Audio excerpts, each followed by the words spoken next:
হাজারো মানুষ জড়ো হয়েছে এখানে শেখ মুজিবুর রহমানের শুকরালিতে। এখন বাজে বেলা 4:15। এখন সবাই আওয়ামী লীগের অফিসের সামনে জড়ো হয়েছে। আপনারা আমাদের সাথে থাকুন, দেখতে থাকুন পুরো ভিডিও। মিছিলকে কেন্দ্র করে বাজারে যানজটের সৃষ্টি, বিশাল যানজট, অনেক বড় যানজট। দেখুন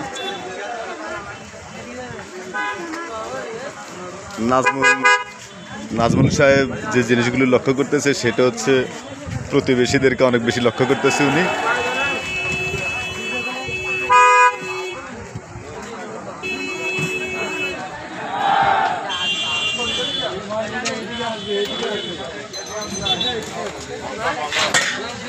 দেখুন আপনারা, লোকারণ্য হয়ে গেছে পুরো এলাকা লোকারণ্য।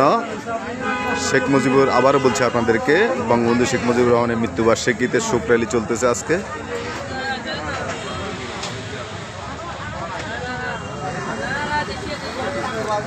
সে উদ্দেশ্যে আজকে পরশুরাম বাজার, আজকে বাজারের দিন।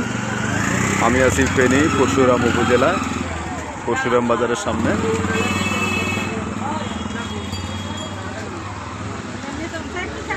যান যান যান যান, বিশাল যানজটের সৃষ্টি হয়েছে।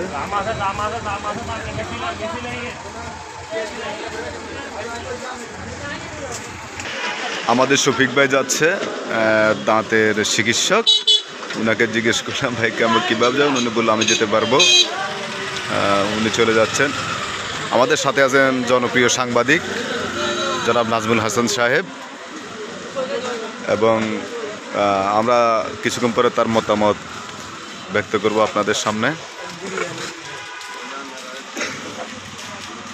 ওনারা অবস্থান কর্মসূচি পালন করতেছে ওখানে।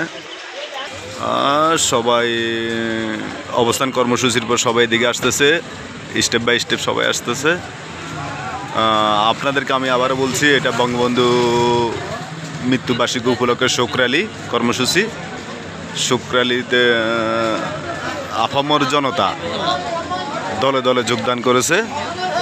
সে উদ্দেশ্যে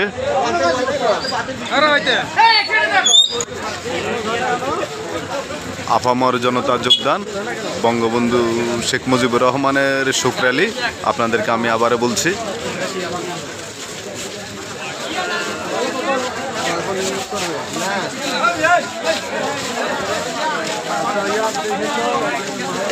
আমি আছি ফেনী পরশুরাম উপজেলার পরশুরাম বাজারে।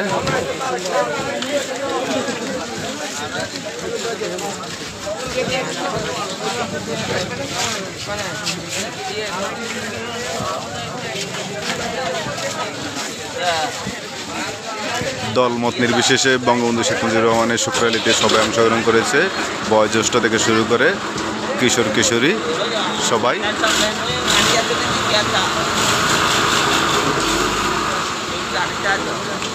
সবাই এখন পরশুরাম বাজার দিকে যাচ্ছে।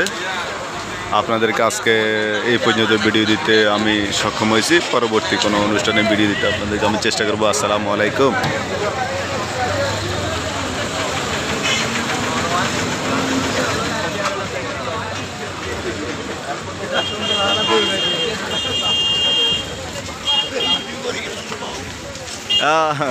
প্রমোদ রায়দির